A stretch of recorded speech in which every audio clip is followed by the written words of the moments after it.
Esperando a Rafa nomás.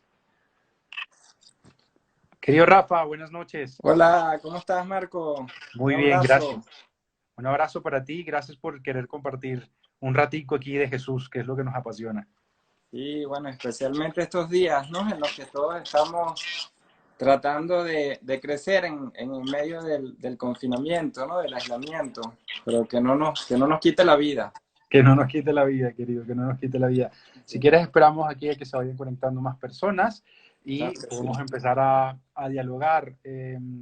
Rafa, estaba leyendo ahorita a Crozan y me hizo caer en cuenta de algo que había pasado de vista.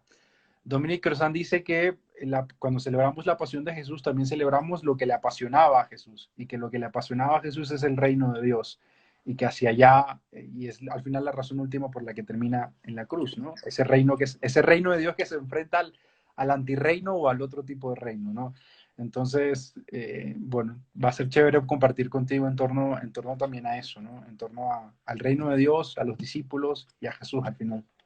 Sí, además que, bueno, tenemos la alegría de que en estos días hay más de 14.000 personas haciendo un camino de formación, un curso de Cristología con profesores de toda América Latina y de España. Cosa pues que alegra, porque a pesar de que estemos en las casas, es una manera también de regresar, de recuperar esa visión humana de Jesús, ¿no? Que nos acompaña en estos momentos, especialmente en los que celebramos esta Semana Mayor. Así que bueno, bienvenido a todas estas personas que se van integrando, que apuesto que muchísimas y muchísimos son de parte de esta comunidad virtual que hemos ido creando, ¿no? Y también el retiro que tú coordinaste hace poco sobre el desierto y que ahora seguirá con la Pascua, ¿no? También. Sí, sí, sí.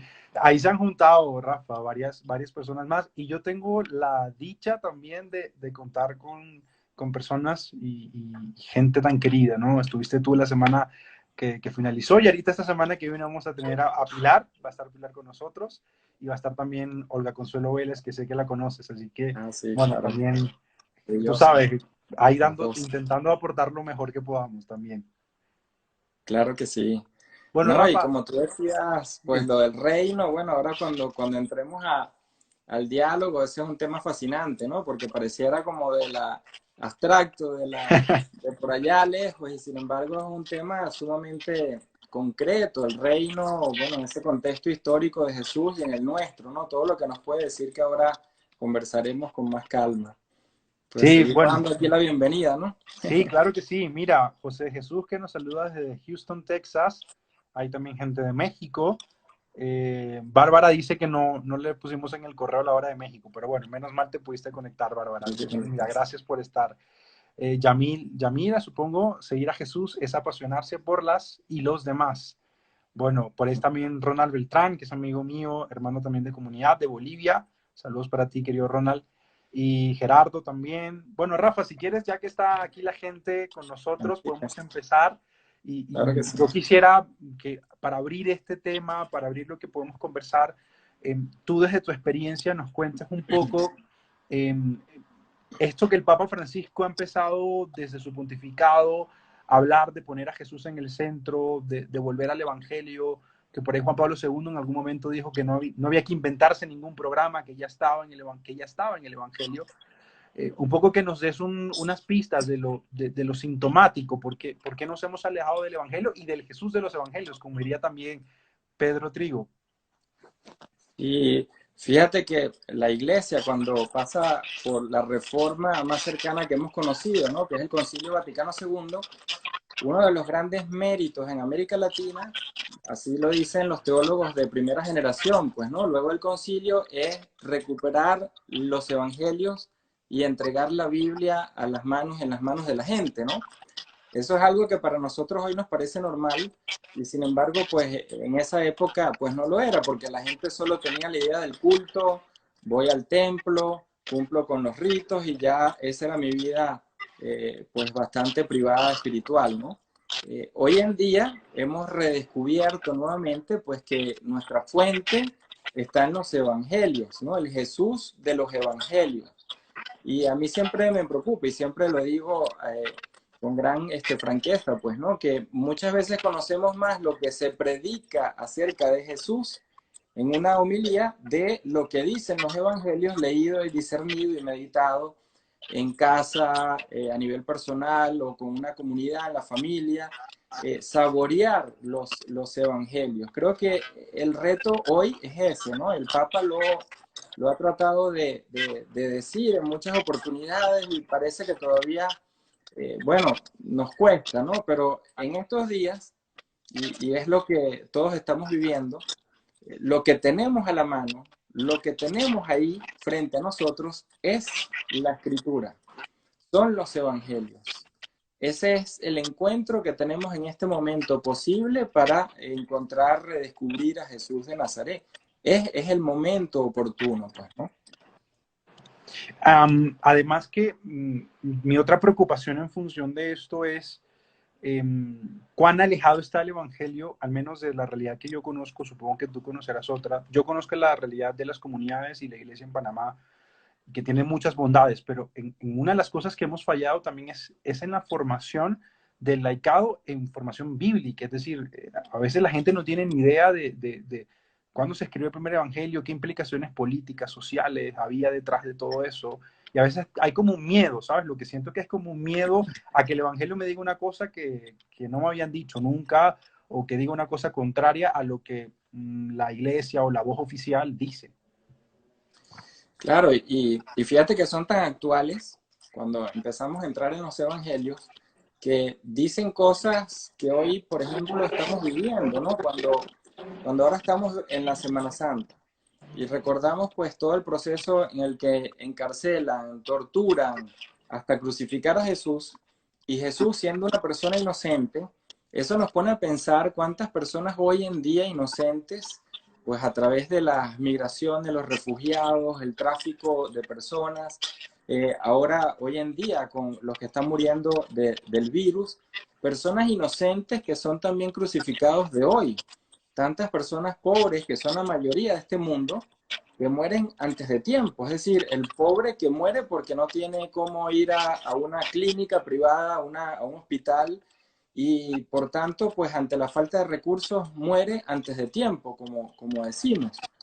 Esos son los crucificados hoy en día. Si yo agarro los evangelios y creo profundamente que lo que Jesús vivió hoy lo estamos viviendo en tantas personas, rostros de hombres y mujeres sufrientes, ahí tenemos una conexión que nos debe mover el corazón, que nos debe mover el cuerpo, el alma, la mente, todo, ¿no? Y ser más solidarios. O sea, el Evangelio es fuente de vida.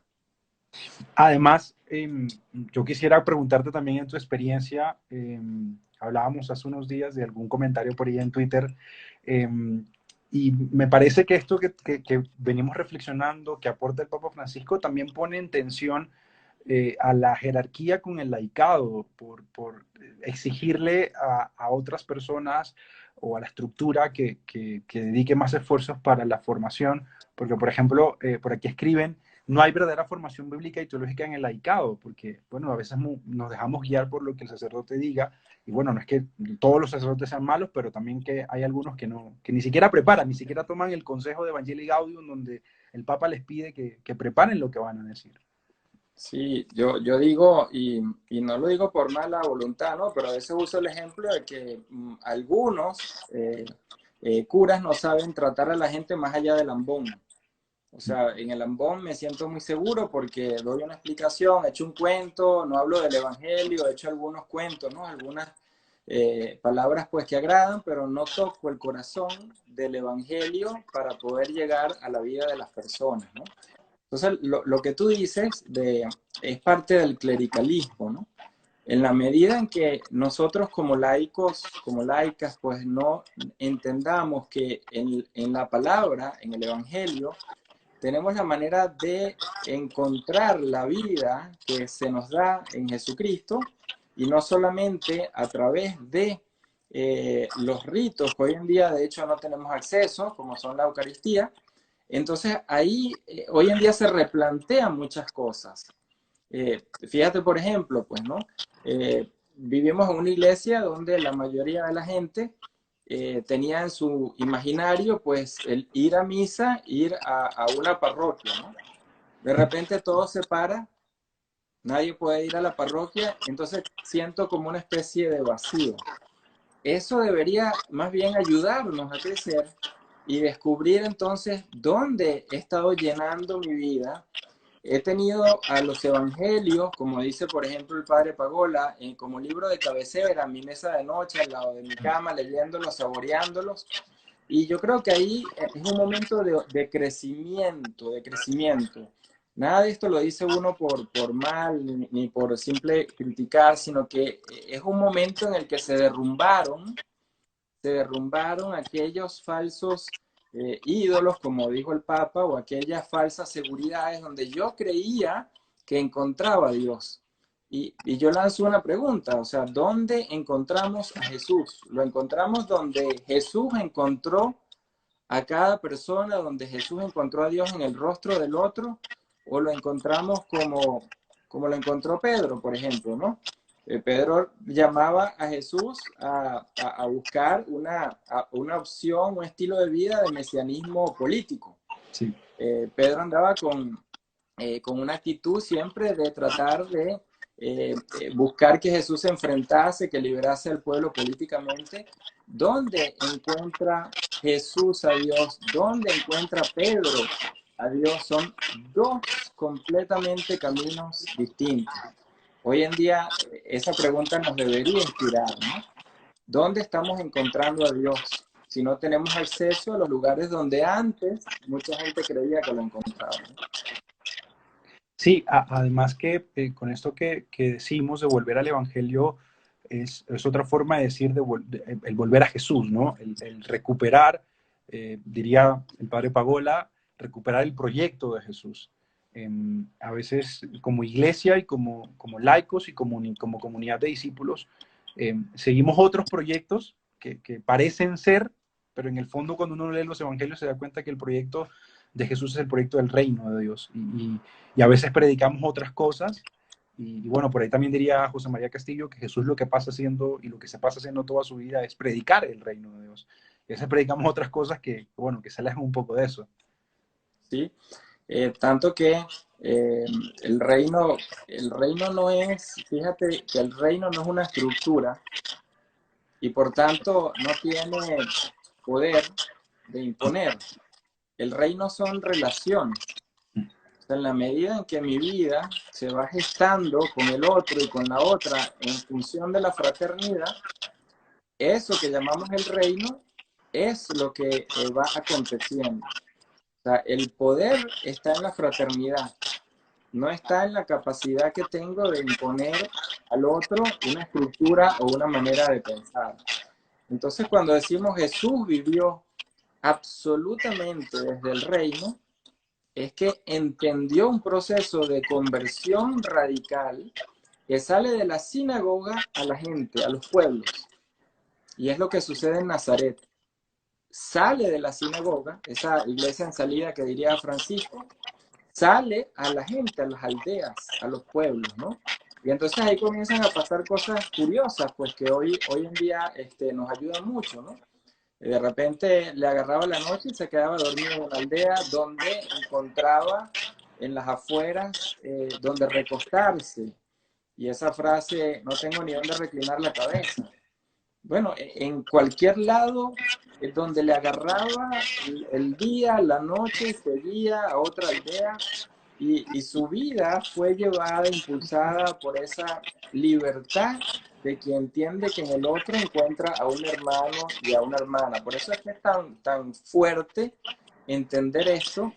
Cuando hoy en día sí me muevo, estoy pensando a dónde voy, qué hago, qué necesito llevar, o sea, toda una lógica distinta.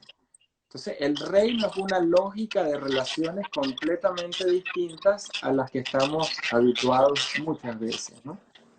Y además esas relaciones de las que hablamos cuando hablamos del reino implicaron para Jesús también un proceso de conversión. De eso conversábamos en algún momento. Es decir, Jesús también pasa por su propio proceso de conversión y empieza a descubrir dónde está Dios en su propio caminar. Es decir, es muy importante, creo yo, que nos identifiquemos también con esa realidad de Jesús que pasa por su propio proceso de conversión, a veces por resaltar más el lado divino de Jesús y demás, olvidamos que también discierne la voluntad del Padre y también la va experimentando en su vida cotidiana.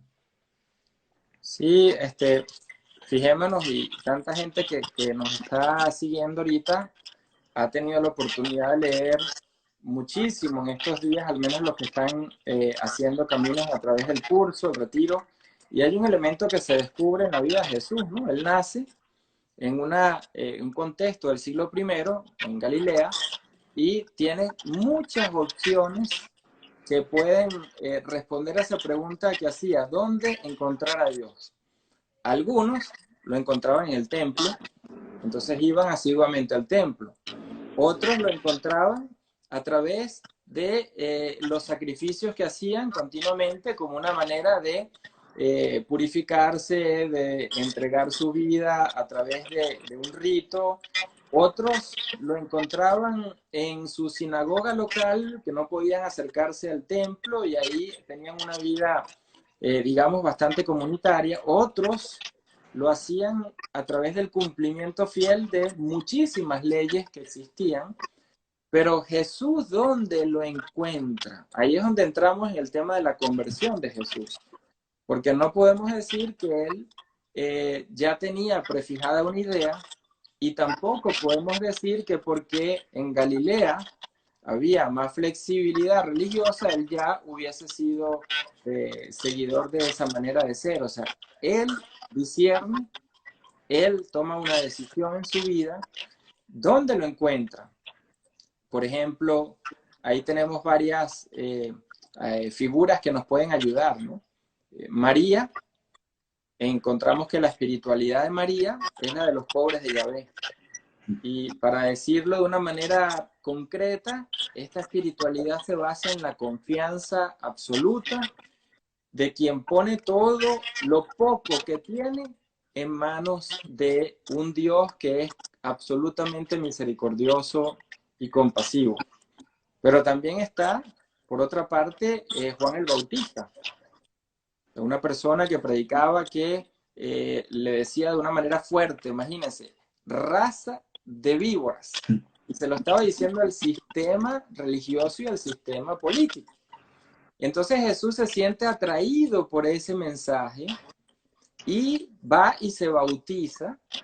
Y eso le hace a él también entender que había un sufrimiento terrible más allá de Nazaret, donde él vivía.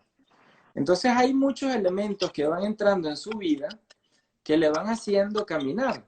Y para terminar, el último que puedo poner como ejemplo, que es hermoso, la mujer que convirtió a Jesús.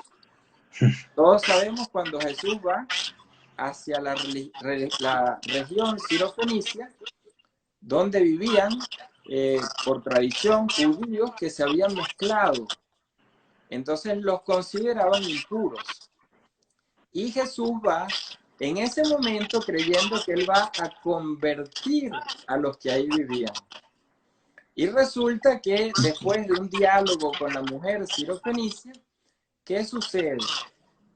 Jesús le dice, tú tienes más fe que todos nosotros, o sea, que él, los discípulos y el pueblo de Israel completo, dice Jesús.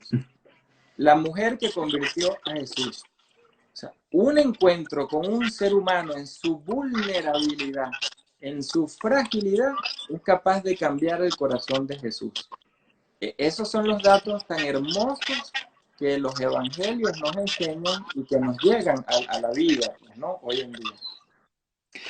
Son muy puntuales y muy claros y a veces leídos por encima, ¿no? Y están detrás ahí esos detallitos de los verbos, de las palabras, de los movimientos. También ocurre otra cosa interesante y es algo de lo que también quería que pudiéramos compartir y es en torno a la figura del discípulo, ¿no? El que sigue a Jesús. Bueno, ¿qué implicaciones trae que Jesús se encuentre a Dios y que encuentre la fe en estas personas para los discípulos? ¿Qué podrías decirnos tú? Sí, una idea que a veces uno tiene normal, ¿no? Es discipulado, es que yo sigo a alguien que sabe, a alguien que yo solo tengo que hacer lo que diga y yo me siento seguro porque soy discípulo, ¿no?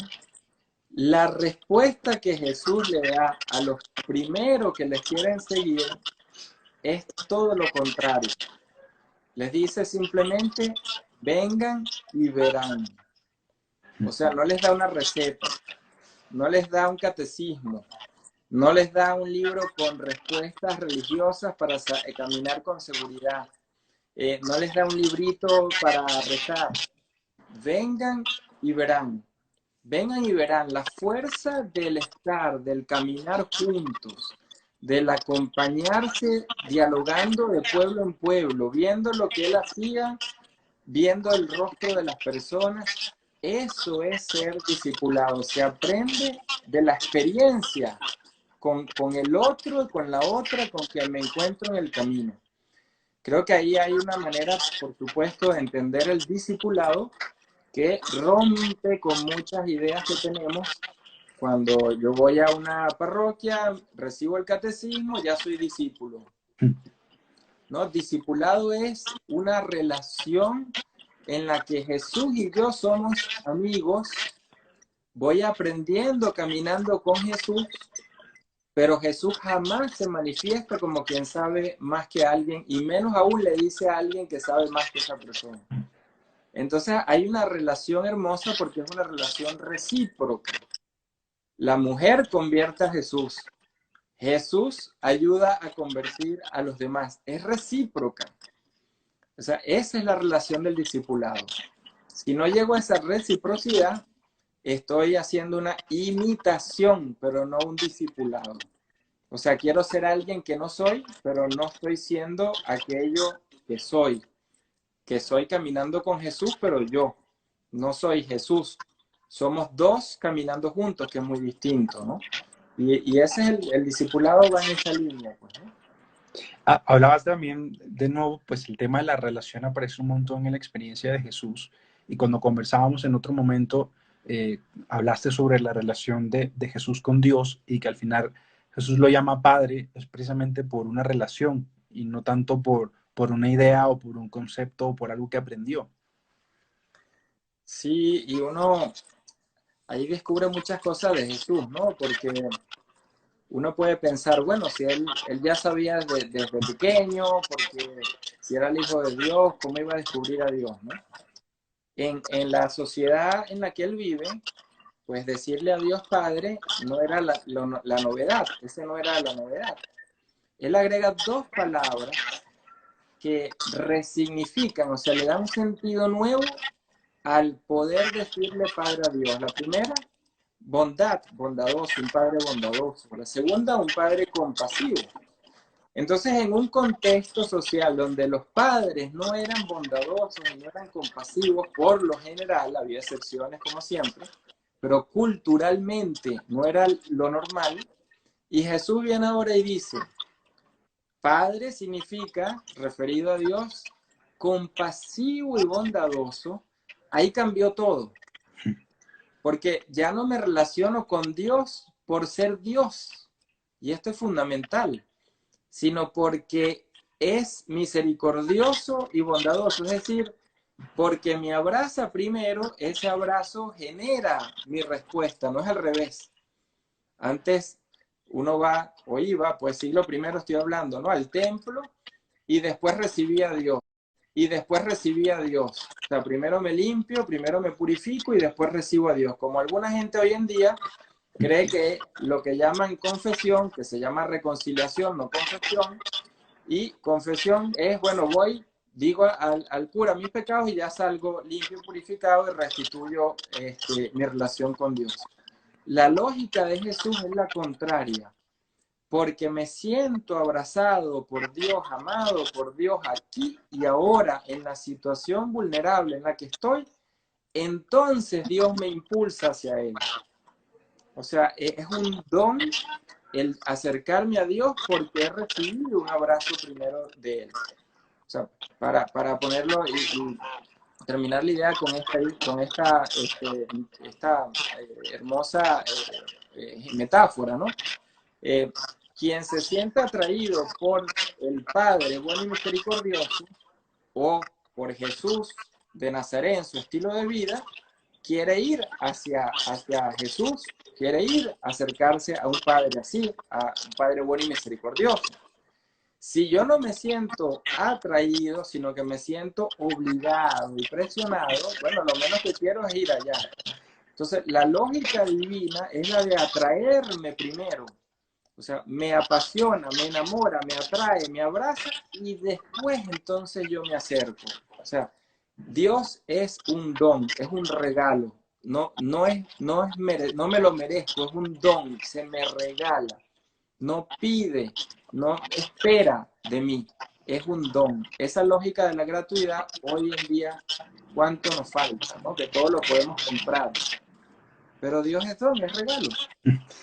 Y aquí de hecho hacen una pregunta, te la propongo y digo alguna cosita antes de que respondas. Dicen por acá, entonces el sacramento de la penitencia es irrelevante, porque fíjate que con toda esta lógica que estamos hablando, esto empieza a crear aquí unos choques, porque hay que cambiar de paradigmas y porque en el fondo lo que estamos queriendo decir, al menos desde lo que yo entiendo y seguramente algunos también, es que no, que Dios sea don y que Dios sea regalo significa que está, que se da, o sea, yo no puedo hacer nada, o sea, ya está dado, ya, es eso que habla el Papa Francisco de que Dios me primerea, ¿no? Él es el primero y que da el paso.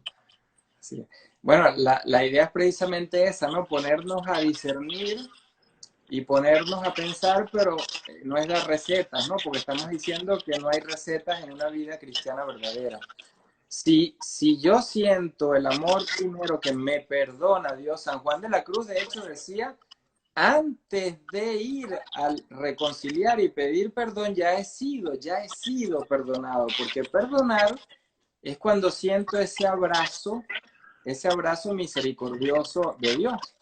Pero la idea que tenemos a veces del sacramento, de la reconciliación, cuando lo llamamos malamente confesión, es que el hecho de decir uno por uno de lo que creemos que es pecado es lo que ocasiona o produce el perdón. En la lógica de la reconciliación, que es el nombre que se le da al sacramento, la reconciliación es dos que se encuentran. Yo no me reconcilio conmigo, no me reconcilio con la pared, son dos personas, dos libertades, dos amores que se encuentran. Entonces la reconciliación la puedo vivir cuando he sentido que Dios me abraza y quiero celebrarla, quiero expresarla de manera ya, podemos decir, o pública o comunitaria, pero no tiene sentido si yo vivo una religión privada, me confieso privadamente, regreso a mi casa, cuando el cristianismo, como dice Jesús, es donde dos y tres estén, el sentido de la comunidad. La comunidad es fundante para el cristianismo, donde dos y tres estén, no donde uno esté y yo voy y regreso a mi comodidad. Entonces, los sacramentos en su totalidad, todos los sacramentos tienen sentido en una vida de comunidad, no en una vida privada, no una vida individual, me refiero, pues sin comunidad, ¿no? En ese sentido es lo que decía, pues, ¿no? Sí, Pero son temas para pensar, para discernir, eso es lo bonito, pues. totalmente. Claro que todo está, yo creo que esa es la crisis de volver al Evangelio. Yo creo que ese es el miedo también de algunas comunidades y seguramente algunos sacerdotes, porque volver al Evangelio significa repensar todo y significa reestructurar todo. Por ahí estuvo el concilio con un intento de reestructurar también la iglesia de lleno y todavía estamos en atraso. Por ahí Martini también diría que estamos con 200 años de atraso. Ya no sé cuánto más llevamos. El Papa lo está intentando y está intentando que hagamos esto, repensar los sacramentos, repensar la comunidad, repensar la iglesia, repensar la parroquia a partir del Evangelio, que es desde donde vale la pena construir la tierra, ¿no? Donde vale construir la casa. Fíjate, yo pongo una pregunta que nos puede ayudar también a discernir todos algo muy concreto, pero muy fuerte si lo analizamos bien, ¿no? Jesús se encuentra con un centurión. Un centurión para un judío es como para nosotros hoy en día lo que sería un ateo o un agnóstico, o sea, alguien que desde la propia fe se entienda como que no tiene fe, ¿no? Y resulta que en ese centurión que le pide a Jesús por su hija, ya sabemos el pasaje, pero ¿qué le responde al final Jesús? Lo mismo que le dice la sirofenicia. He encontrado en ti mayor fe, he encontrado una fe inmensa, he encontrado fe. O sea, la lógica de Jesús, que debería ser la nuestra, es encontrar fe en todo aquel y aquella donde yo no creía que había fe. En cambio, ¿cuál es la lógica nuestra cuando a veces vamos a la misa? Y esto yo se lo digo a puras amigos porque molesta, ¿no? Los que van a la misa salen regañados por los que no van a misa. Y entonces a los que van a misa les dicen, pero bueno, aquí nadie viene a misa. Bueno, y usted no está viendo lo que están delante de usted. Entonces, ¿dónde encontramos la fe? La seguimos viendo como en el templo, en los que son igual a mí, en el católico con el católico, el cristiano pues en general con el cristiano. No, la fe que se encuentra en el centurión, la fe que se encuentra en la sirofenicia, en el impuro, en el excluido, en el pecador, en todo el que es rechazado y que no va a mi comunidad. Ahí hay más fe, como dijo Jesús, no son palabras mías, ¿no? Son palabras del Evangelio. Ahí hay más fe. Me hace pensar también en que todo esto va hilando cosas y hay que deconstruir y construir otras cosas y viene a mi mente los procesos de evangelización. O sea, también tendrían que cambiar y también tendrían que repensarse porque a veces creemos que evangelizar, yo recuerdo mis épocas de pastoral juvenil en que la idea era vamos a hacer este retiro para llevarle Dios a estos jóvenes que están perdidos en el mundo. Y entonces era como si nosotros estuviéramos en una cajita en el depósito a Dios, se lo llevábamos a estos jóvenes y entonces empezaban a vivir una vida cristiana. Y no ayudar a las personas, que me parece a mí que es el concepto de evangelización de Jesús, a que descubran al Dios que ya está ahí, que ya está en su vida, que ha estado y que los ha acompañado siempre.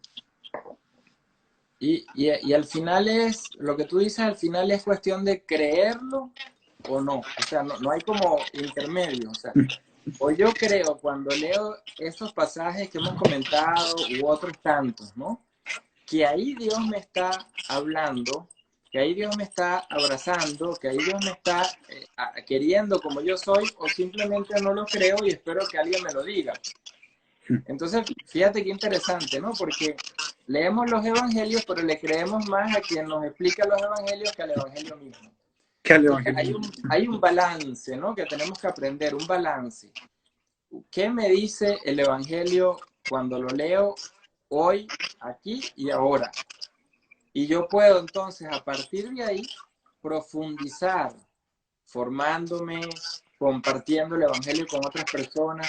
Pero ese primer momento que me dice a mí, cuando leo ese pasaje y me pregunto, bueno, ¿creo esto o no lo creo? Fíjate, los discípulos de Maús, que es un texto también muy rico, pero que tiende a leerse muy también ritualista, ¿no? ¿Qué es lo primero que hace Jesús? Caminar, no lo reconocen, o sea, caminar juntos y conversar. ¿Cuántas personas con las que conversamos en la vida y no reconocemos que estamos caminando junto con Jesús igual con esas personas?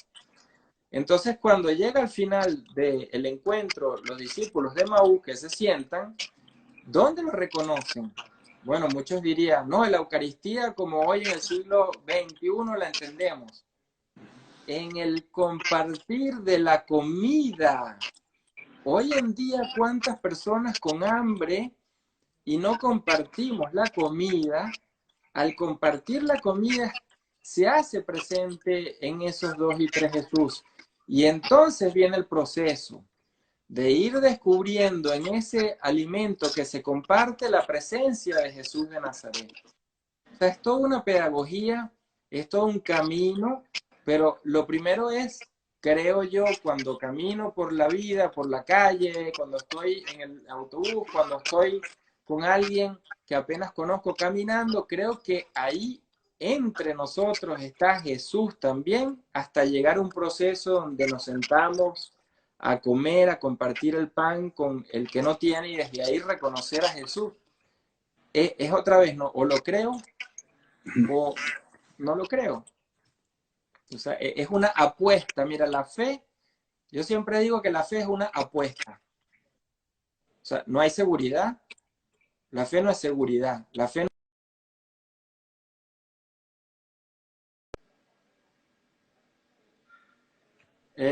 es una apuesta. Yo apuesto porque confío toda mi existencia a algo que es tan bueno que me atrae, a algo que es tan humano que toca mi corazón y mi vida, y a algo que llena de sentido ahí donde yo ni siquiera me siento amado ni abrazado. Entonces la fe es una apuesta por vivir de esa manera. Creo que eso hoy en día dice mucho, ¿no? Inseguridad, miedos, falta de certeza, el mundo se nos cae. Ahí es donde se da la fe. No es en el mundo que teníamos de certeza, de seguridad, de horarios, ¿no? Es que la fe la buscábamos donde no existía. Hoy en día tenemos las condiciones en esta situación difícil donde la fe se hace presente ahí. La fe es miedo también. La fe es vulnerabilidad también. La fe es búsqueda. O sea, no tengo la solución, busco. Pero sobre todo la fe es que lo hago con los otros, con las otras. Camino, no estoy solo, no lo hago solo. Ahí es donde entra pues los evangelios, ¿no? Cómo Jesús vivió su fe y no la fe que yo me imagino que no es fe, pues, ¿no? Sí, sí, que tiene más que ver con magia y con un Jesús estilo Harry Potter que todo lo hacía como Exacto, mágico, ¿no? exacto. Incluso pensar, hablamos del pan, de Maús, me hacías recordar a los banquetes de Jesús en el desierto, en comparación y contraste con los banquetes de Herodes, donde iba gente exclusiva, gente solo que estaba invitada, en cambio el banquete de Jesús que incluye a todos, ¿no? Y a veces olvidamos que uno de los puntos en los que Jesús más se encontró con nosotros no solo fue en la sanación cuando imponía manos o cuando oraba por el otro, sino y sobre todo por el compartir del pan, ¿no? Por ahí dirán que es un comelón y un borracho, precisamente porque se la pasa en ese gesto profundo de sentar al otro y decirle tú, o sea, yo comparto el pan contigo porque tú eres de los míos, porque yo te reconozco, porque eres importante para mí. Fíjate que las palabras que estás diciendo son tan importantes porque la gente no dice en general, ¿no? En el contexto de Jesús, que lo reconocen por ser milagrero, porque había mucha gente que hacía cosas parecidas. Sí. Tampoco le dicen que hacía cosas como tan extraordinarias, uno que otro. Pero ¿qué es lo que más dicen? Lo que tú acabas de referir. O sea, que comía mucho y que bebía mucho. Ahora, ¿por qué? Porque lo hacía, o sea, o lo creo o no lo creo, ¿no? O sea, porque lo hacía. ¿Qué significa que lo hacía? Que en ese momento, en esa sociedad, como muchas nuestras también en las sociedades latinas, la comida es el momento del encuentro. En cuántas familias nuestras se hace una comida y la comida dura 1 hora y están 5 horas hablando y compartiendo y cantando, o sea, es el pretexto, ¿no? En el siglo primero la comida era el reconocer al otro. Entonces cuando Jesús entra en una casa, no solo es que entra, sino aquí viene lo curioso, ¿no? Mete a gente que los de la casa no podían ver ni en pintura, como decimos en Venezuela, no lo podían ver. Y Jesús no es que entra él, ¿no? Y se sienta con el dueño de la casa, que es lo que nosotros hacemos. Jesús lleva a gente que no podían ver esos de la casa. Entonces tenemos el ejemplo ahí de Saqueo, ¿no? Que todos conocemos. Y entonces viene alguien y dice, ay, pero Saqueo fue tan bueno que dio parte de lo que él tenía. Bueno, lo podemos ver de otra manera, ¿no? Como dicen muchos de los exégetas hoy en día. Saqueo, que había robado, explotado, porque cobraba comisiones, cobrando los impuestos, se quedaba con comisiones, pues devolvió lo que quiso, pero no devolvió todo.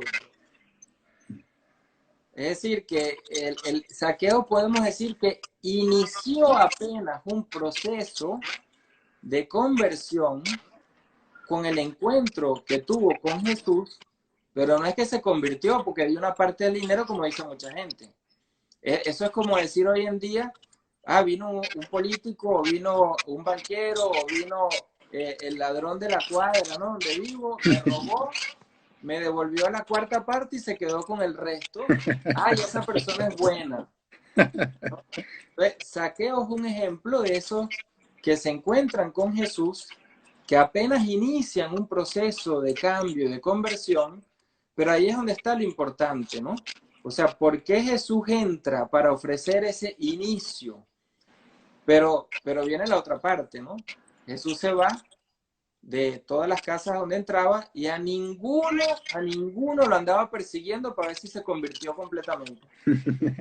Diríamos hoy en día que viene alguien, ¿no? Y entonces, este muchacho, esta muchacha que no fue a misa, déjame llamarlo por teléfono porque tienen que ir a misa. Este muchacho, esta muchacha que, mira, le falta tal, vamos a llamar a ver qué le está pasando para que venga a la iglesia. Jesús nunca persiguió, nunca estuvo detrás para ver si la persona terminó de cambiar. ¿Qué hace? Ofrece algo tan atractivo, algo que llega al corazón de esa persona, que eso genera un proceso que puede llevar a una conversión, a un cambio en la vida. La pregunta es si nosotros somos capaces de ofrecer algo que sea tan humano, que llegue a nuestro corazón, que el otro ya no pueda no sentir eso que resuena en su mente, en su corazón, el resto de su vida. Entonces la iglesia ha perdido esa conexión porque llevamos mucho contenido, muchas palabras, catecismo, mucha misa, rito, pero ¿qué dejamos en el corazón que sepamos luego que esas personas van a seguir discerniendo? La palabra no puede salir de la mente. El corazón siente algo distinto, es decir, se inicia un proceso. La iglesia que solo inicia procesos, mira, esa iglesia es maravillosa. La iglesia que quiera dar recetas, esa iglesia es la que está fracasando hoy en día. Entonces son modelos muy distintos. Fíjate tú que incluso, y creo que eso forma parte también de la reflexión teológica que han hecho muchos ya a propósito de Congar, que me enviabas hace un momento, porque el Evangelio también trae implicaciones desde la eclesiología, es decir, desde el modo de entender la iglesia.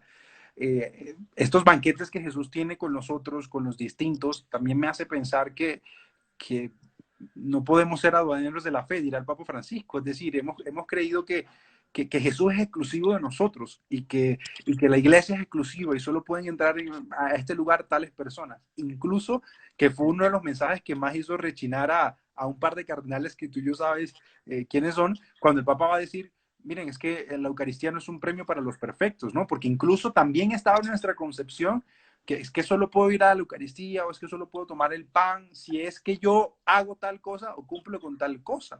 Y ahí estamos desfigurando toda la idea que Jesús trae de que el pan se da porque a Jesús le da su regalada gana, para no decir otra cosa. ¿Sí? Tú sabes que en las primeras comunidades, más o menos hasta el siglo 6, 5, si no me equivoco, la práctica de ir a una casa, ya al celebrar la Eucaristía en esa casa, quedaba lo que llamamos hoy en día pues consagrado, ¿no? Consagrado pues el hogar, ¿no? La mesa. ¿Qué sucedió después? Bueno, después sucede que empezamos a consagrar templos, o sea, lo opuesto. Entonces la iglesia doméstica, la familia, que al reunirse en la misma Eucaristía quedaba ya consagrado, por decirlo así, pues pasamos a consagrar el edificio. Entonces son cambios completamente distintos de dos iglesias, dos modelos, ¿no? Ahorita nadie puede ir a un templo. Entonces la casa es el lugar de esa iglesia doméstica, de esa comunidad. Si nos reunimos, oramos algo juntos, leemos la palabra y lo compartimos, ahí estamos haciendo esa acción de gracias, esa Eucaristía, esa acción de gracias como familia, es recuperar la iglesia doméstica, ¿no? Hay muchas preguntas que están haciendo que son bien interesantes porque van a esa idea bueno, por ejemplo, ¿a dónde salimos hoy en día si hay iglesia en salida y nadie puede salir, ¿no? A veces es salir, y esto es un momento de ese silencio, de salir de nuestras burbujas mentales, o sea, de salir y agarrar la palabra, de salir y ver en qué he creído, dónde he encontrado a Dios en mi vida. Es decir, salir, como dice el Papa, salir a las periferias, dice él, pero esas dice él que también son existenciales. Eso quiere decir que yo tengo pequeñas burbujas aquí en mi cabeza y nadie me toca eso porque tengo 40 años pensando así, porque así me formaron en la iglesia. Entonces, la salida hoy en día, en este tiempo de silencio, de encerramiento en las casas, es también salir de esas ideas que creemos que son las ideas pues, últimas, etcétera. ¿Cómo hacemos eso?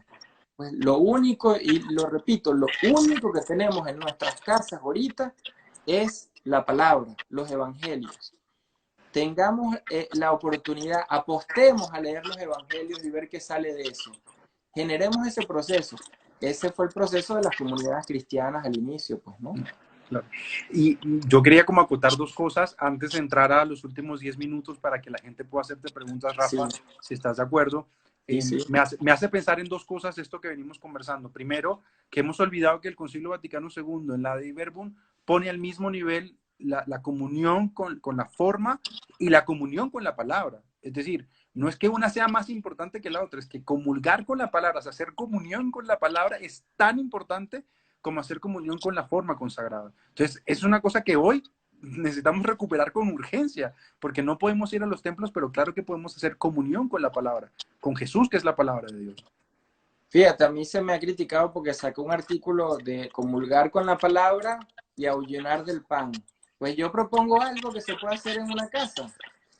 Mientras alguien está, no me gusta la palabra, no viendo pues la misa por el medio virtual, ¿por qué no invitamos a que las personas en la casa traigan pan y traigan algo que puedan compartir, de tomar, y que lean la palabra, y después pasamos al momento también de la consagración, etcétera? Comulgar con la palabra, o sea, en la casa, en ese momento antes, y no hacer esas misas de 20 minutos matando la misa por tener rápido la misa.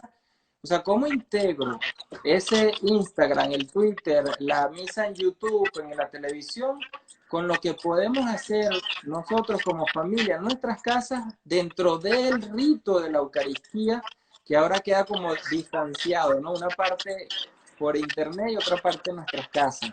Hay que ser creativo, que es lo que yo he dicho. Creatividad pastoral. Invitemos que la gente pueda compartir la palabra en el momento de la palabra, pueda compartir la comida en el momento de la comunión, y vamos creando interacción. Esto es nuevo. Hay que tener creatividad, creatividad pastoral. Bueno, Eh, vamos a dejar un rato a la gente que sí, podamos sí, sí. conversar. Sí, Que bueno, vengan por ahí, aquellos que están conectados, nos quedan 10 minutos con Rafa. Aprovecho para decir varias cositas. Esta conversación, Rafa, la vamos a subir a YouTube. Ya a Rafa le mandaré también el enlace para que lo pueda compartir con las personas del curso y pues ahí lo van a tener. Y Rafa, preguntan dónde pueden conseguir tu artículo, así que no sé qué les diría. Supongo que es religión digital, pero ¿cómo lo sí. buscan? O tus redes sociales o algo así, supongo. Sí, se llama comulgar con la palabra, ayunar con el pan, ¿no? O sea, está en Religión Digital y en otros medios. Sí. Así que lo ponen así en Google y seguramente les aparece de inmediato. Bueno, preguntas para Rafa. ¿Quién tienen por ahí preguntas? Ya saben, pueden buscar en Religión Digital o poner en Google comulgar con la palabra, ayunar del pan, y ahí van a encontrar el artículo de Rafa que ha escrito. Se los recomiendo un montón, es muy bueno, lo he leído yo también. Por acá preguntan, ¿el pensamiento de Francisco tiene futuro en la iglesia? Tú que lo conoces, tú que estuviste en el cielo de la Amazonía, que has conversado con él, ¿qué piensas de eso, Rafa? Mira, ningún papa tiene la última palabra porque la iglesia somos todos y todas. Y dependerá de nosotros si queremos empujar a que la iglesia cambie. O sea, si pensamos otra vez clericalmente, entonces tendría que esperar que el Papa reforme, que el cura cambie, que el obispo cambie. En una iglesia, pueblo de Dios, yo tengo el derecho, no es un regalo, y tengo el deber, no es un regalo, no es una concesión, de hacer que los cambios puedan generarse.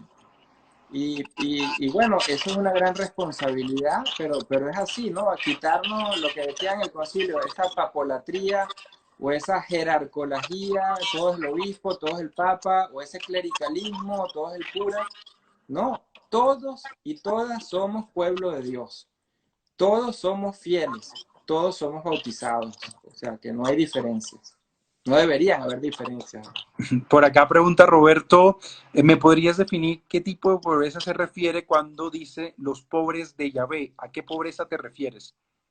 Sí, es una espiritualidad pues que existía en la tradición pues judía, y la mamá de Jesús, María, vivía de esa espiritualidad. Era una espiritualidad que no se fijaba a la ley de manera estricta, y que tomaba el discernimiento cotidiano como algo fundamental. Y además de eso, ese discernimiento se basaba en la experiencia de la confianza. O sea, la pregunta que, por ejemplo, una persona de esa espiritualidad se podía hacer es: yo no puedo hacer cumplir todo lo que la ley me pide. ¿Quién tiene la última palabra para decir si estoy haciendo el bien o no? Dios. Confío entonces en que Dios es quien tiene la última palabra. Pero esa última palabra no es la que espero al final. Es lo que al inicio decíamos, ¿no? Porque siento que mi vida está abrazada, que está amada, que está perdonada. Confío entonces en que la última palabra la tiene Dios, porque he experimentado su primera palabra. Entonces María, la primera palabra, la tiene tan suya, que la última palabra de Dios no va a ser tan distinta de esa primera palabra de Dios, que es el abrazo misericordioso. Por acá hay una pregunta, hay dos preguntas interesantes, Rafa. Te las tiro porque están muy buenas. Bárbara pregunta sobre la actitud de discernimiento que tiene Jesús frente al centurión. ¿Cómo así que ha encontrado más fe en el centurión? Y Alex pregunta sobre la última disputa teológica que ha habido a propósito del Sínodo de la Amazonía, donde estuviste, sobre, bueno, sobre el tema también de las diaconisas femeninas. ¿Qué puedes decirnos de esto? Sí, el centurión para mí es una imagen, y por eso también hacía referencia a la sirofenicia, porque es una mujer, pues, y el centurión un hombre, pero que ambos no son reconocidos como personas con fe. O sea, lo mismo que hoy en día podemos decir de personas que no queramos ver en la iglesia, que les digamos pecadores, y muchas veces cuando comulgan, ojo, cuando comulgan, entonces decimos: ahí va fulanita, ahí va fulanito, miren, están comulgando, están en pecado. Y resulta que el centurión, qué imagen tan hermosa, que Jesús diga que ahí, en esa persona no religiosa, según los estándares de la religión oficial, hay fe. Y el tema se repite en muchos pasajes del Evangelio, ¿no? El tema otro que decías de las diaconisas y también de los ministerios nuevos. O sea, la iglesia en este momento vive una transición, como lo vivió el Concilio Vaticano II. Cuando terminó, vivimos una transición. Una reforma es una transición. Y en toda transición hay confluencia de modelos de iglesia. O sea, ninguna transición pasa de un modelo a otro de manera directa, pues, ¿no?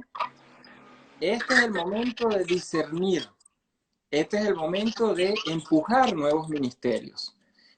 Yo coloco en uno de mis artículos sobre el sínodo: los 2/3 de padres sinodales que votaron a favor, por ejemplo, de los viri probati, los hombres casados, probados, que puedan ser sacerdotes, hoy en día tendrían la responsabilidad de pedir eso en sus diócesis, porque el Código de Derecho Canónico así lo establece, y porque el Papa dijo en la exhortación que el documento final donde eso se pide, que se ponga en práctica. Entonces fíjense que ahí está el reto, ¿no? ¿Qué iglesia queremos? La iglesia que queramos construir, ¿no?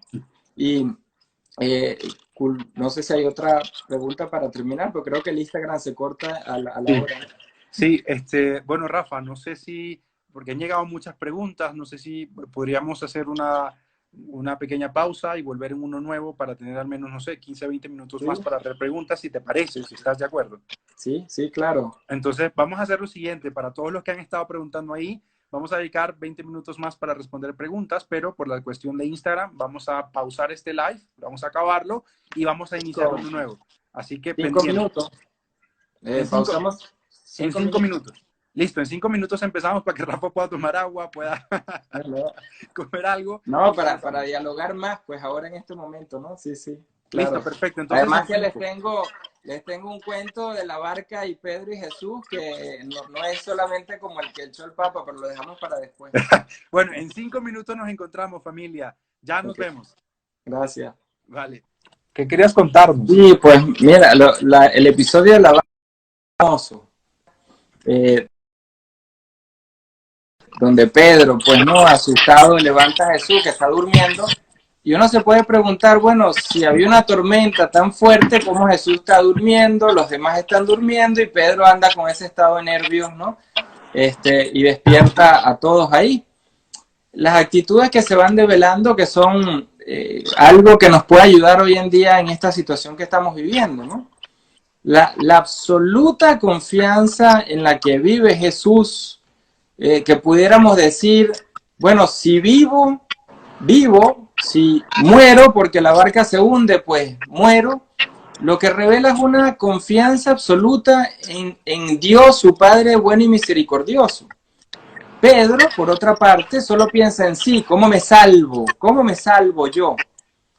Hoy en día estamos en una situación, en este virus, ¿no?, que estamos padeciendo, donde hay dos tendencias, ¿no? Algunos que se han visto, ¿no?, incluso científicos diciendo, vamos a salvar a los que tengan menos probabilidad de morir, o sea, nos salvamos algunos y otros los dejamos morir porque son los más vulnerables y no hay suficiente posibilidad.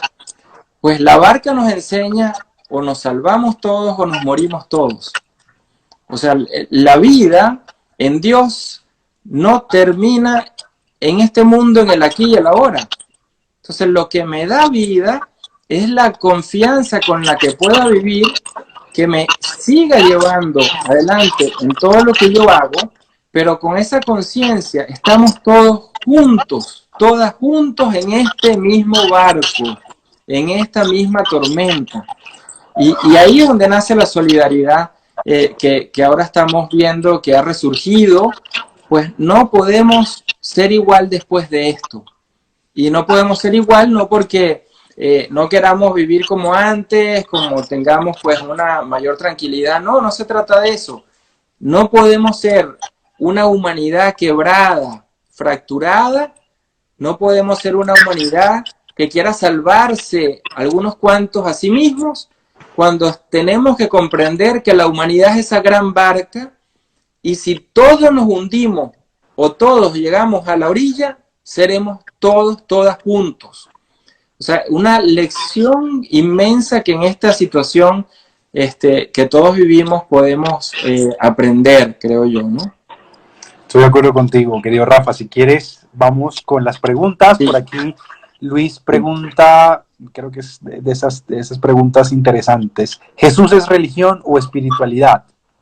Sí, depende lo que entendamos por religión, ¿no? Porque Jesús critica y supera la religión entendida sobre los pilares de el templo como edificio, ¿no? El sacerdocio entendido como el mediador entre Dios y la gente, y los sacrificios, que era lo que la persona, aún no teniendo dinero, tenía que pagar para poder considerarse que estaba otra vez cerca de Dios, ¿no? Si eso es religión hoy en día, y eso sería algo como que una persona, y no es para escandalizar, ¿no?, pero en la mente, digo, de algunas personas sea, yo voy a la misa, el sacrificio es la Eucaristía, el cura es el mediador, y entonces estoy en el templo, pero cuando piso a la calle, cuando salgo del templo y piso a la calle, eso no es sagrado. Cuando toco a mi hermano, mi hermana, eso no es sagrado. cuando me acerco a un pobre, eso no es sagrado.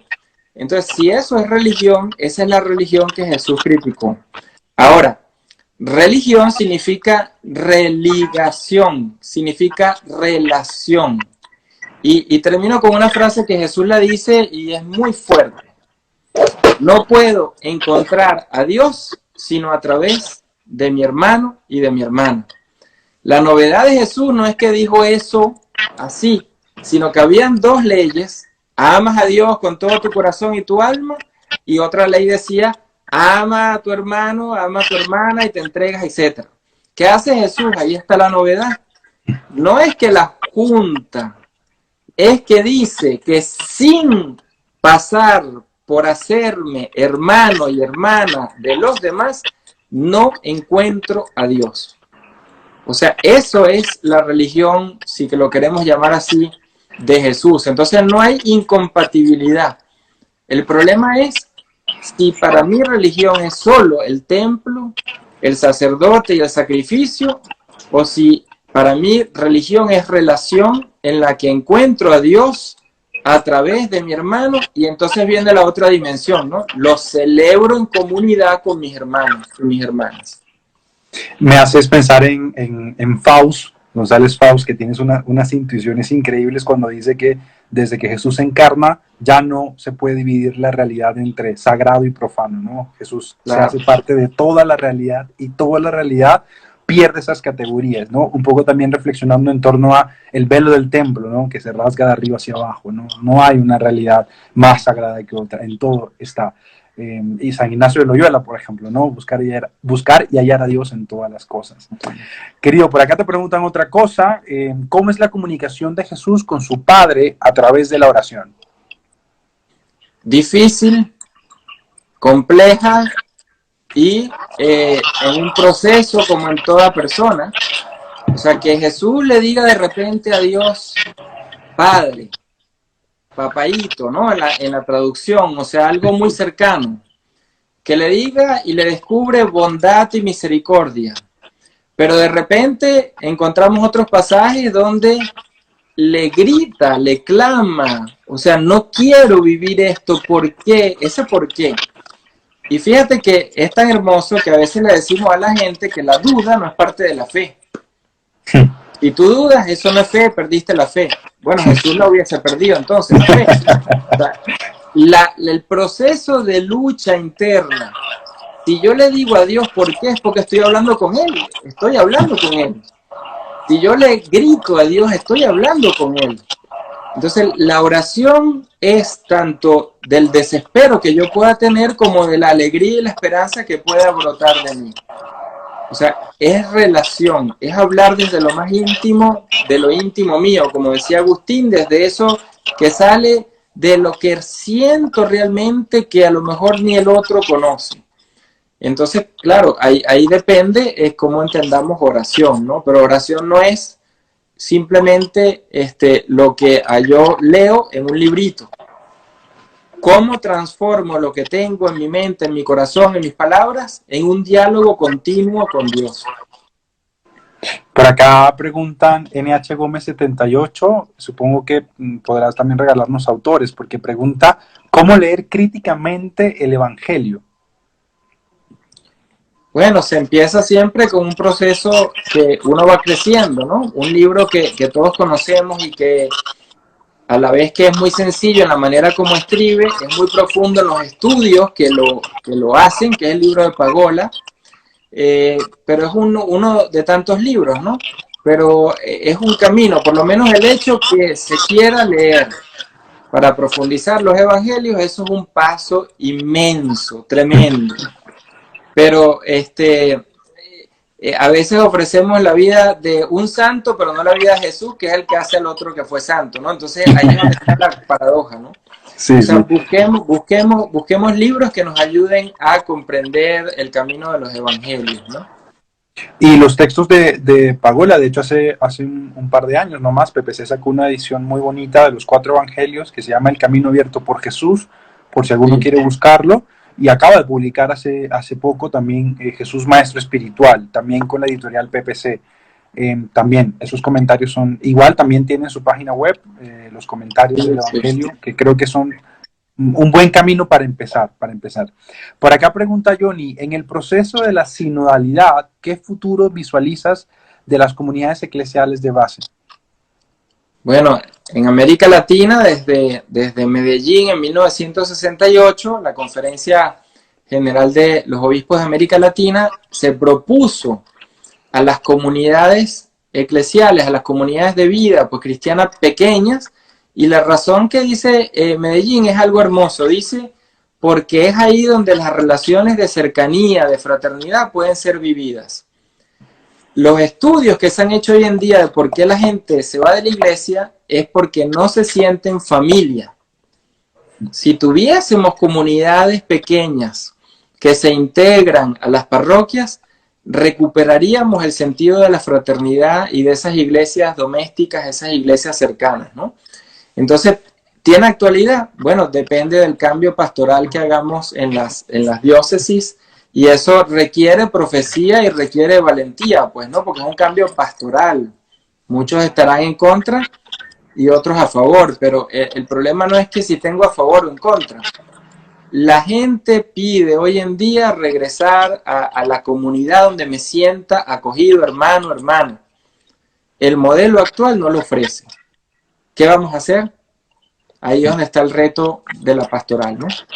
Y yo creo que, o sea, Rafa, en serio, y lo digo con conocimiento de causa, seguramente te ha pasado a ti también, obviamente por algunas afirmaciones que haces, algunas afirmaciones que yo he hecho, basándome en autores que algunos no quieren, a nuestro querido Pagola, algunos no lo quieren. Hay una resistencia, y también hay que decirlo con transparencia y con tranquilidad. A veces como que queremos huir de darnos cuenta que en la iglesia también se dan esas tensiones y divisiones. Es decir, desde que llegó el Papa se ha hecho, me parece a mí, un poco más evidente, pero ya estaban las tensiones entre algunas opciones y otras no. Para empezar, por los que quisieron seguir construyendo el Concilio Vaticano II y quienes dijeron, pues chévere el concilio, pero hasta ahí se va a quedar, en documentos y en papel. Es decir, hay que también aceptar con sinceridad y con valentía bueno, que hay resistencia en la iglesia y que eso tampoco nos debe, ¿sabes?, como asustar, como no, pero es que, bueno, hay de todo también aquí. Y esas otras personas no son nuestros enemigos, también son nuestros hermanos, es decir, formamos parte de la misma iglesia y de la misma comunidad. Claro, yo creo que lo más importante es que es lo que a veces nos sucede, que nos aceptemos en la pluralidad, en la diversidad que existe. Lo que no podemos caer es lo que ha sucedido en muchos años anteriores. Solo esta línea, solo esta manera de hacer apostolado, solo este modelo de parroquia, solo este modelo de seminario. Entonces nos encontramos con esta situación de crisis en la transmisión de la fe de hoy en día. Crisis pastoral, crisis de estructura. Entonces aprendamos que una reforma es para que todos nos integremos, para que busquemos caminos nuevos, porque, mira, basta ver las encuestas en América Latina. Cada vez estamos más en una iglesia de minorías. Entonces, el problema no es ya si yo quiero, si no quiero, si me gusta, si no me gusta. ¿Cómo es imperativo regresar al estilo de vida de Jesús si yo quiero a la iglesia y si la amo tanto? Porque lo que está en juego no es mi parroquia y mi oficina como obispo, no. Lo que está en juego es que la gente no siente que la iglesia muchas veces sea ejemplo de fraternidad, espacio de humanidad, lugar de convivencia. Y yo creo que ahí está lo que América Latina aportó muchísimo, fue América Latina. Todavía podemos ser en ese camino una luz para el resto de la Iglesia Universal. Me haces recordar, en algún momento tuve la oportunidad de compartir en Salamanca con Santiago Guijarro, con el maestro Santiago, y acababa de publicar El cristianismo como forma de vida, y estuvimos conversando un rato sobre ese libro, y él me decía, una de las cosas que nos ha costado entender a nosotros como cristianos es que nacimos siendo minoría, es decir, nacimos relacionándonos con otro tipo de pensamientos. Hemos pasado una gran época en la que éramos la religión oficial, en la que dictaminábamos las reglas del juego, en la que el obispo mandaba, Y estamos poco a poco volviendo a una iglesia y una comunidad minoritaria, pequeña, en relación con otras creencias, con otras fe, con otras formas de ver el mundo también espiritual. Entonces creo que hay también un proceso de conversión que pasa por ahí, ¿no? Por entendernos en relación con los otros, ¿no? Perder un poquito el poder y decir es que nosotros somos y demás, a decir somos una comunidad de discípulos de Jesús, ¿no? Sí, y voy a decir una frase de un gran teólogo de los mejores del siglo XX que puede chocar en algunos modelos pastorales, ¿no? Decía Karl Rahner, el famoso teólogo jesuita alemán, no nos salvamos solo si confesamos a Cristo de manera explícita. Dice, nos salvamos también por la presencia del Espíritu, aún en aquellos que no conozcan o no confiesen a Cristo. O sea que nuestra vida de fe no es solo cristocéntrica, el Espíritu también está presente. El Espíritu que se hace presente. Entonces, decir hoy en día, en esta pandemia, en este aislamiento, que la iglesia solo le habla a los católicos es un fracaso. La iglesia le tiene que hablar a la gente independientemente de su fe y decirle, Dios te ama, Dios te abraza. Ahí donde estás, con quien estés, como seas, independientemente, Dios está y está de manera tal que te acompaña sufriendo lo mismo que tú estás sufriendo. Entonces, el mensaje que estamos dando no puede ser de católico a católico. Los católicos tenemos que abrirnos. Toda persona es ahorita necesitada de ese mensaje de amor de Dios. A propósito de eso que estás diciendo, me parece que vi muchísimos mensajes, seguramente tú también en Twitter. Una vez el Papa Francisco terminó su mensaje especial con esta bendición de la Urbi et Orbi, porque su mensaje habló a todos. Es decir, pudo haberse reservado a hablarle a la iglesia o a los católicos, pero con una contundencia que incluso hay muchas personas que no son creyentes o que no son católicos diciendo, me encantó el mensaje, rescato esto. Yo creo que esa pedagogía del Papa, que es la pedagogía de Jesús, debemos también recuperarla. Y a propósito de la pandemia, por aquí Leo te pregunta, ¿la pandemia puede acelerar la reforma de la iglesia? ¿Nos daría un impulso extra? Bueno, decían autores tan grandes como Yves Congar después del concilio, uno de los teólogos también más importantes durante el concilio y después del concilio, que la reforma de las estructuras tiene que ser reforma espiritual también. O sea, una reforma que implica la mentalidad de todos nosotros, nuestra vida profunda en el espíritu, que lleve a una reforma de la estructura de la iglesia, ¿no? Entonces, en ese sentido, la reforma ahorita puede ser el momento en el que pueda ser nutrida, pueda nutrirse más que nunca. Porque todos aquellos que solo luchaban por el poder, y quítate tú y me pongo yo y mi grupo y todo lo que vimos en el sínodo, y después del sínodo, pues ahora todos estamos sufriendo lo mismo, todos somos iguales en vulnerabilidad, en sufrimiento, en posibilidad de morir. Todo es la primera vez que en un mundo global, no en un país, no en un continente, no en una región, no es una peste regional. Es la primera vez que todo el globo terrestre padece exactamente las mismas posibilidades de morir. Entonces la reforma de la iglesia ya no es cuestión de puestos, estructuras simplemente. ¿Cómo comenzamos a sembrar esas bases que a veces olvidamos? Que necesitamos ese cambio de mentalidad, conectarnos con la gente, que la iglesia sea de verdad esa iglesia samaritana, esa iglesia en salida, esa iglesia misionera, esa iglesia en hospital de campaña, como dice el Papa. Y fíjate que estamos viendo cosas muy hermosas. Hay religiosas que en este momento en España están poniendo sus casas de retiro como hospitales. Está pasando ya esta semana. Entonces empezamos a ver cómo esta dolencia, ¿no?, que nos está tocando el corazón y la vida a todos, nos lleva a acciones donde las estructuras tienen otro sentido ya. Ahí está la reforma en proceso. Ahora, esto no significa que cuando pasemos esta etapa, pues esperemos que seamos pues capaces de acoger esto como una parte de nuestra reforma y nuestra conversión, y no que quede luego en el olvido, ¿no? En el pasado. Sí, sí, sí. En álbumes de Facebook o noticias por ahí. Querido, por acá te hacen una pregunta muy interesante a propósito de lo de Abba. Dice así: insisto en la pregunta sobre las imágenes femeninas en el lenguaje de Jesús. Su relación con el Abba está medida por experiencia de la ternura de Dios. Creo que también es un poco la pregunta por eso de Dios es Padre, Dios es Madre, es qué. Mira, yo digo una frase mucho y la uso cuando escribo. Dios que nos ama como Padre, pero desde las entrañas de una madre. O sea, para todos nosotros la madre es ese símbolo, es esa relación cotidiana del amor, porque es la que generalmente está todo el día con cada uno de nosotros en los hogares, ¿no? Y todas nosotras en el hogar. Pues Dios es ese Padre que nos ama desde las entrañas de una madre. O sea, no podemos decir padre o madre simplemente como si fuese un conflicto de género. O sea, ¿qué relación está dada?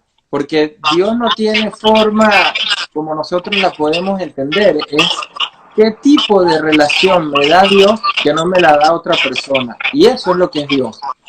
O sea, me da una relación en la que solo sabe perdonar, y desde ese perdón me mueve a mi conversión. Mientras que otra persona puede decir, bueno, a lo mejor te perdono, a lo mejor no te perdono, a veces te perdono.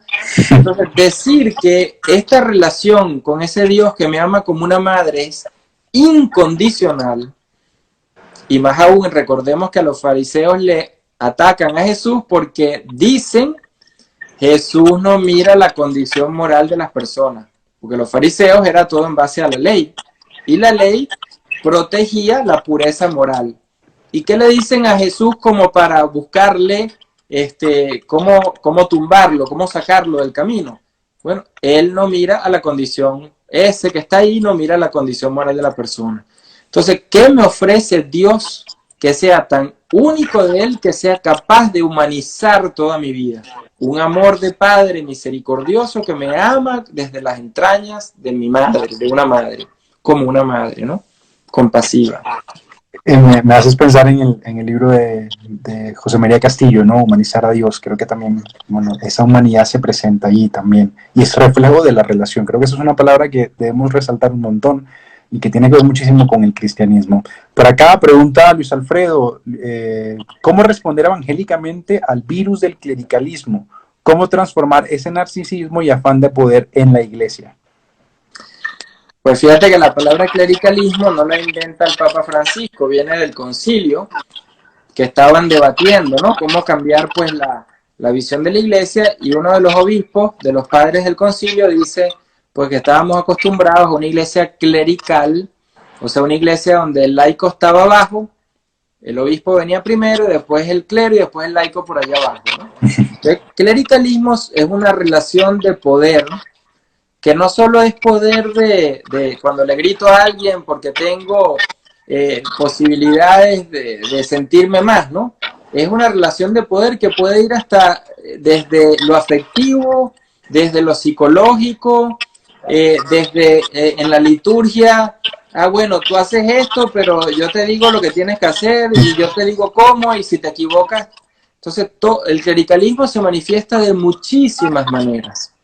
O sea, el clericalismo dicen estudios, ¿no? Como los obispos alemanes, los obispos norteamericanos, los australianos han dicho, el clericalismo es un problema del modo como en la iglesia se entiende el poder y las relaciones. Entonces, ¿cómo lo superamos? Pues la vía suena tonta, ¿no? Pero es la que han dicho todos los teólogos cuando han criticado el clericalismo. Relaciones de fraternidad. O sea, si yo de verdad creo, por eso yo sí creo, no si lo tengo en mi mente, si creo de verdad que el otro es mi hermana y es mi hermano, pues la relación cambia completamente a entenderlo como un fiel que va a la iglesia, un miembro de un grupo de la iglesia, un ministro en el altar de la iglesia, ¿no? Mi hermano y mi hermana. Entonces me cambia pues la realidad completa. De hecho, el presbítero y el párroco, pues en caso de una parroquia, es quien coordina, es quien preside como quien coordina, es el que sirve más, no es el que manda. Pero estamos acostumbrados, yo le digo a mis amigos curas, ustedes son los administradores, los ingenieros, si hay que arreglar una pared, el cura decide, si hay que arreglar la luz, el cura decide, si hay que administrar, el cura decide, y entonces la gente queda, y después le decimos, pero es que la gente es clerical. Bueno, ¿y quién formó al laico clerical? ¿Quién le dijo al laico, usted no puede hacer esto? ¿Quién le dijo al laico, usted no haga esto, no venga para acá? O sea, el clericalismo es un problema de la estructura.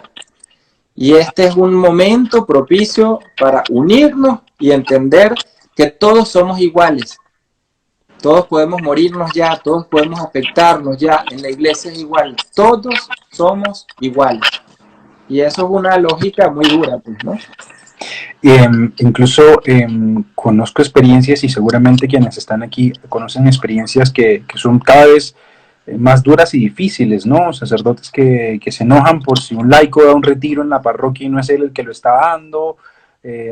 O sea, el clericalismo ha infectado, es una cosa que ha estado en todas las estructuras, e incluso hay laicos clericales, ¿no? Hay laicos que dicen, no, eso no lo puedo hacer, eso tiene que hacerlo el sacerdote, ¿no? O por ejemplo, a mí me ha pasado una experiencia muy curiosa, y a veces es como, sí, pero yo prefiero que ese tema lo del padre, porque tú sabes que el padre, como es padre, y yo digo, bueno, yo no tengo ningún problema, casi siempre predico retiros con amigos, con sacerdotes que considero hermanos, entonces no tengo lío de que lo dé, pero al final la lógica es esa, no es, lo que pasa es que tú no eres padre, entonces mejor que lo de él, porque como él es padre, entonces a él le van a creer más, o él tiene más credibilidad.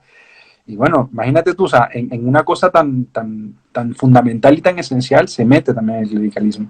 Claro, pero el clericalismo del laico, y esto es un punto que hay que reflexionar, es formado por la estructura clerical de la iglesia. El laico no nace clerical.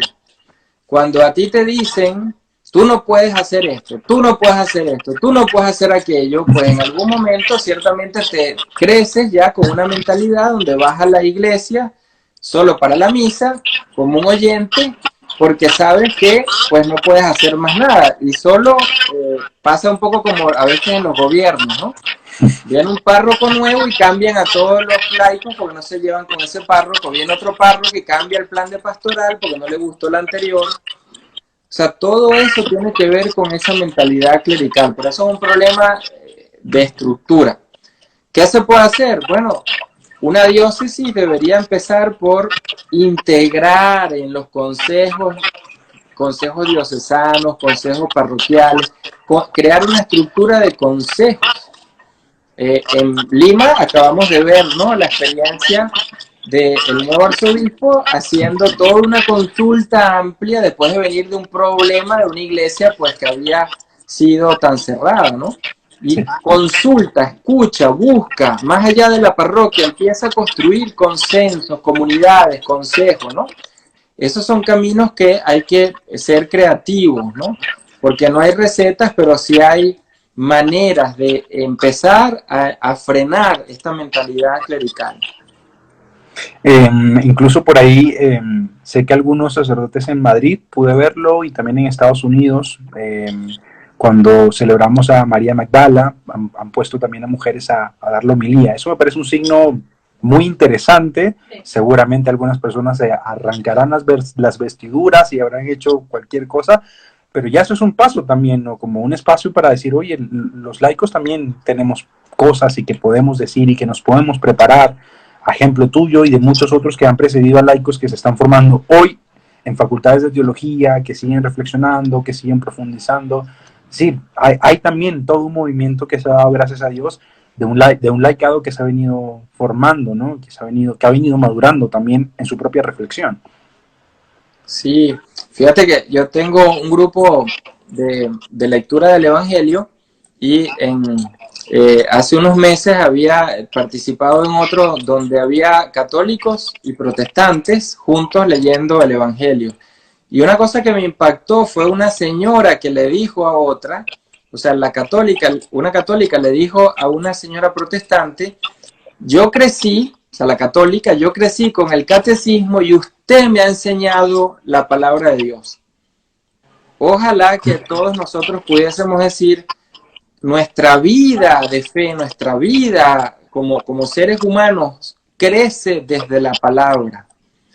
Y desde ahí se extiende al catecismo, a todo lo que queramos incorporar, pero que la fuente pueda ser esa. Entonces el laico tiene el empoderamiento desde la palabra, no desde lo que me diga alguien, desde la palabra en la que me voy formando. Y algo que yo lo he vivido, mira, hay parroquias donde el cura pues vota a la gente, es amargado, le dice todo. Yo puedo formar una pequeña comunidad donde nos reunamos a compartir la palabra y vayamos creciendo. Y habrá muchas otras parroquias que quieran acoger grupos que trabajen así, porque yo lo he vivido. Entonces yo creo que es también decisión de la persona. Formar comunidad, formemos comunidades, unámonos en torno a las palabras.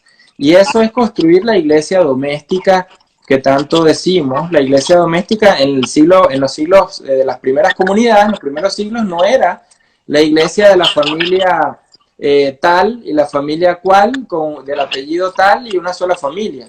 Era la casa abierta para la reunión de la comunidad. O sea, abrir nuestras casas, sentarnos a leer la palabra, y no es la familia solo la que se sienta ahí. Entonces es un estilo que se va poco a poco de ser iglesia haciendo, pero ¿decidimos o no lo decidimos? Ahí está, ¿creemos o no creemos? Por acá Rafa te pregunta Ramiro Hernández Ortega: ¿cómo vivir la espiritualidad de opción por los pobres al modo de Jesús? Una clave, pero fundamentalísima, que la dice no solamente la Conferencia Episcopal Latinoamericana de Aparecida en el 2007, sino Francisco continuamente. ¿Quiénes son los pobres hoy? Los excluidos. O sea, ¿quiénes son los excluidos?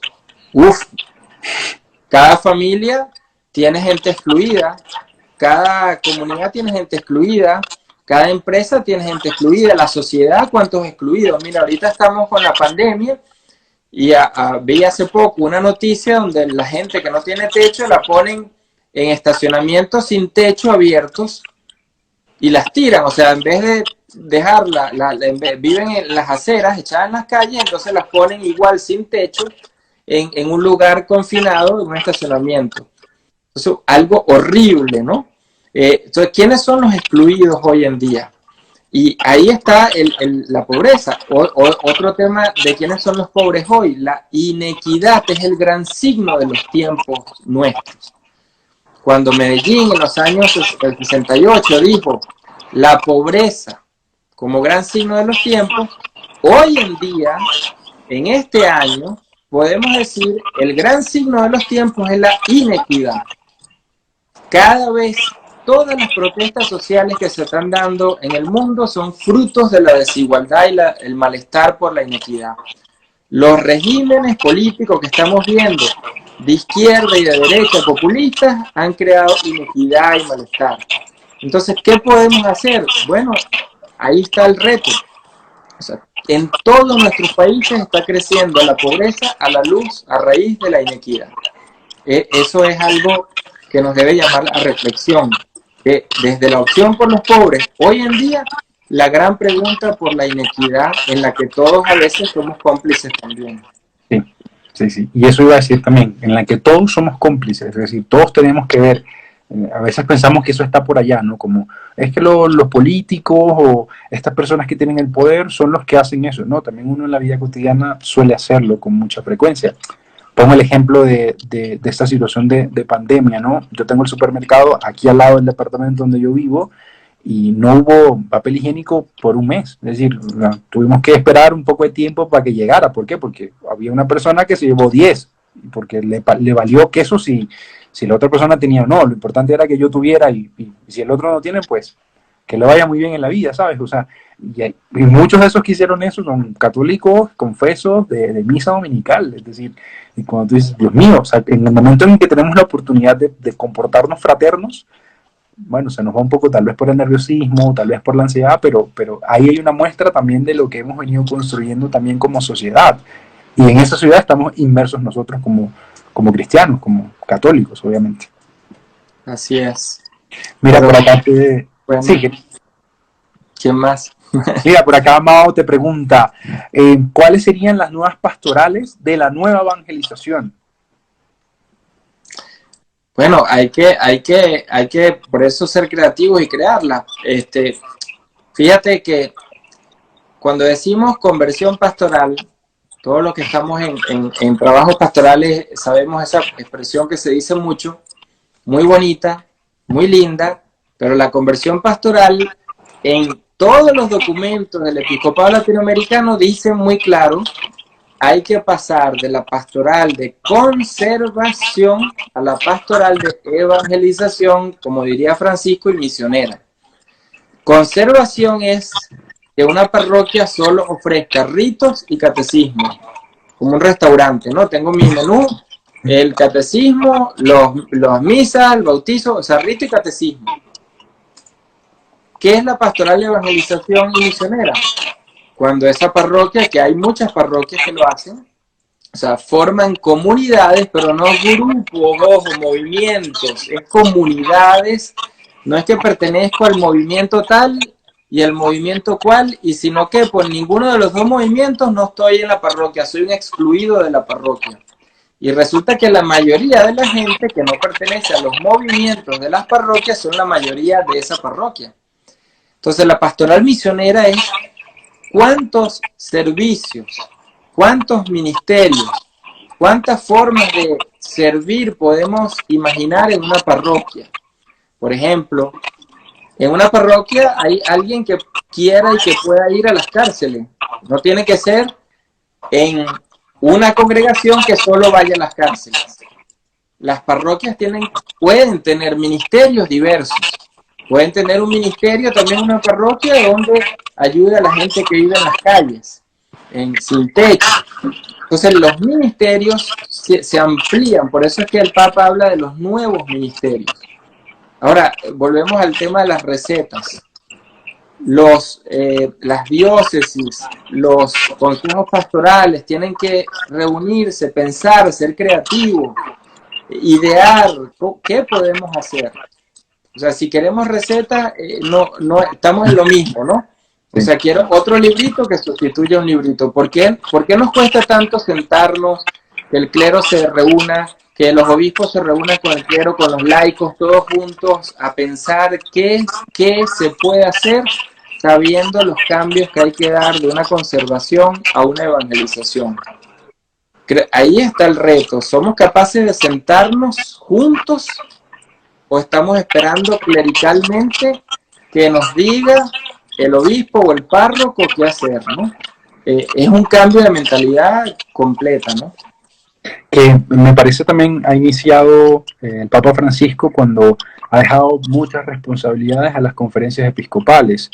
Ese sentirse del Papa, yo soy el obispo de Roma, y dar a las conferencias episcopales la posibilidad de que disciernan, ¿no? Y no estar ahí sentados, estáticos, esperando que Roma diga si es esto o no, sino que cada conferencia episcopal pueda discernir.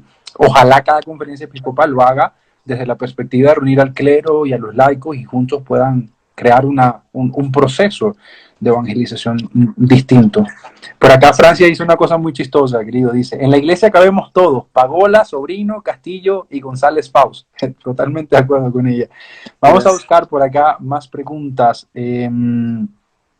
Una cosa que quiero decir ahora que estamos todos en casa, ¿no? Y vemos a personas que antes veíamos en la noche o en la mañana, porque ahora tenemos que estar todo el día, 24 horas, viéndonos la cara en las mismas paredes, ¿no? Y salen actitudes que antes no veíamos. Y es el momento de entonces encontrarnos con nosotros mismos y con aquellos con quienes vivimos y sentarnos a hablar de estas actitudes. O sea, es un momento que es duro, pero que puede llevarnos a descubrir cosas que no sabíamos o no salían públicamente, ¿no? A veces un mal carácter, a veces una mala palabra, a veces un gesto bonito de alegría. O sea, en captar esos momentos, o sea, aprender que el silencio, los gestos y las palabras en este momento son importantes. ¿Qué gestos puedo hacer en donde vivo para que los demás puedan sentirse de alguna manera un poco más llevadera esa carga? ¿Qué palabras descubro que no son tan humanas y que puedo recoger, puedo reconstruir? Es decir, estamos en un momento en el que puede ser para frustrarnos y terminar de ahorcarnos todos juntos, o para humanizarnos y que sea un proceso de crecimiento y de discernimiento, al menos con los que estamos más horas o casi todas las horas encerrados en una comunidad, en una casa, en un hogar, ¿no? Entonces, ahí está un reto que puede dejarnos esta experiencia de la pandemia. Si en vez de estar comiéndome al otro y peleando con el otro y gritándole al otro, ¿cómo puedo discernirme para hacer la vida más humana en estos días? Ahí es el reto, digamos que Jesús, el estilo de vida de Jesús nos puede enseñar. Seguro que sí, Rafa. Oye, hemos conversado largo y tendido. Yo estoy muy contento. Gracias a todos los que se han conectado con nosotros. Habrá que ver si Rafa y hacemos unos live ahí cada 15 días, cada mes, para que la gente se conecte con nosotros y quiera compartir. Claro que sí. Y sus preguntas. Mira, Alexandra, es una pregunta a propósito de la disputa que hubo hace un par de años sobre si Dios castigaba o no castigaba, y dice así Alexandra Rivera Vergara: entonces necesitamos que los catequistas ofrezcan una pedagogía amorosa y no la típica de un Dios castigador. Claro, y para eso necesitamos dejar de decir en la casa a los niños que viene el coco, ¿no? Como decimos en Venezuela. O sea, porque si yo lo digo para que el niño no haga algo en la casa, entonces cuando voy a la formación religiosa lo digo de Dios, pero es lo mismo, ¿no? O sea, tengo la mentalidad de que alguien castiga, que te van a castigar. Entonces, si Jesús revela que Dios jamás castiga, y yo sigo diciendo que Dios castiga, lo grave es que ese Dios que estoy diciendo no existe. O sea, le estoy mintiendo al niño, a la niña, al joven, a la joven, porque ese Dios no existe. Entonces, Jesús nos comunica una imagen donde dice muy claro: solo es bueno, solo es misericordioso.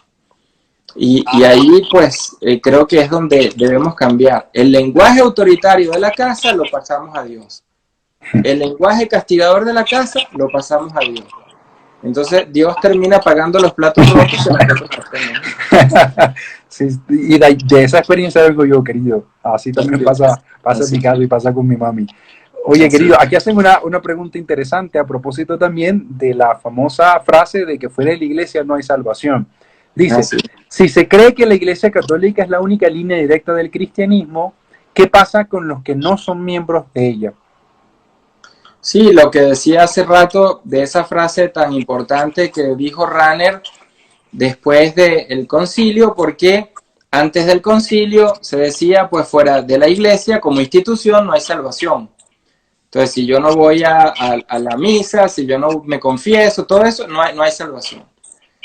Después del concilio Vaticano II, en los 60, pues, cuando la iglesia hace esta reforma que decía, entendemos como iglesia que todo aquel que aun que no confiese a Cristo, por el Espíritu se salva. Entonces, si nuestro cristianismo es solo de Cristo sin el Espíritu, es un poco chueco, ¿no? Está como a mitad de nuestra vida, es trinitaria, espiritual, es trinitaria. Creemos en el Padre bueno y misericordioso que nos ama como una madre. Creemos en ese Jesús que es nuestro hermano, y que nos incluye como somos, pero creemos en el Espíritu que ese nos mueve, nos impulsa más allá de lo que nosotros mismos conocemos de nosotros mismos. Entonces, cualquier persona es abrazada, agraciada, acogida por Dios, amada y perdonada. Eso lo decía San Juan de la Cruz, nada menos y nada más. O sea, que no es invento del siglo XXI y menos aún de la teología. Es la vida espiritual. A propósito de la vida espiritual, y además porque Kel Runner también lo habló, ¿no? Utilizando la frase de otro autor, el cristianismo del siglo XXI será místico o no será. Pregunta aquí Mónica, ¿cuál debería ser la espiritualidad del siglo XXI viendo la realidad de la iglesia? Y antes de que responda Rafa, voy a buscar otra pregunta porque ya se nos ha ido también esta segunda hora, así que habrá que programar contigo la otra semana para conversar el otro lunes. El otro lunes y conversamos si así puedes y así la gente también lo desea. Entonces, la primera, dos preguntas más para cerrar. Primera, la de Mónica. ¿Cuál debería ser la espiritualidad del siglo XXI viendo la realidad de la iglesia? Una palabra a mí me encanta y es como que un horizonte que nos ayuda. Cotidianidad, lo cotidiano. Cada día lo que hacemos en esa cotidianidad, convertir eso en una oportunidad de encontrarnos con Dios en los demás. Cuando voy en lo cotidiano, camino, trabajo, me movilizo, encuentro gente. O sea, esa cotidianidad es el lugar donde Dios se me revela a mí. No es en mi casa encerrado, no es en el templo encerrado, en la cotidianidad. Cuando hago una llamada, cuando hablo con alguien, cuando conozco a alguien, cuando voy a un sitio y me descubro novedades. Entonces, redescubrir lo cotidiano en nuestras vidas. Eso yo creo que es como clave en una espiritualidad cristiana.